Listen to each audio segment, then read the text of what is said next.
ഉത്തർപ്രദേശിലെ അരക്കില്ലം തർക്കക്കേസിൽ ഹിന്ദു വിഭാഗത്തിന് അനുകൂല വിധിയുമായി ബാഗ്പത് സിവിൽ കോടതി. മുസ്ലിം മതമൗലികവാദികളുടെ അവകാശ തർക്കത്തിനാണ് തീരുമാനമായത്.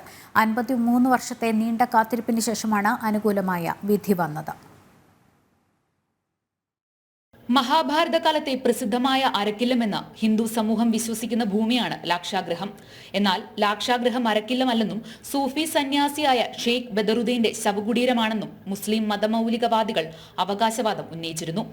ബലികുടീരം എന്ന് വിശ്വസിച്ചിരുന്നതിനാൽ മുസ്ലിം പക്ഷം ഈ പ്രദേശത്തെ ഖബ്രിസ്ഥാൻ എന്നും വിളിച്ചിരുന്നു. ഈ അവകാശ തർക്കം നിലനിൽക്കെ 1970 മാർച്ച് 31-നാണ് ലാക്ഷാഗൃഹം ഖബ്രിസ്ഥാൻ തർക്കക്കേസ് രജിസ്റ്റർ ചെയ്തത്. 875 തവണ സിറ്റിംഗ് നടത്തിയ തർക്കക്കേസിന്റെ വാദം കഴിഞ്ഞ ദിവസമാണ് പൂർത്തിയായത്. ലാക്ഷാഗൃഹം അടങ്ങുന്ന 61 ഏക്കർ ഭൂമിയും ഹിന്ദുക്കൾക്ക് വിട്ടു നൽകണമെന്ന് കോടതി ഉത്തരവിൽ വ്യക്തമാക്കി. ഹിന്ദു വിശ്വാസമനുസരിച്ച് പാണ്ഡവരെ ദഹിപ്പിച്ചു കൊല്ലുവാൻ കൗരവർ തീർത്തതാണ് വേഗം തീപിടിക്കുന്ന അരക്കിൽ തീർത്ത കൊട്ടാരം.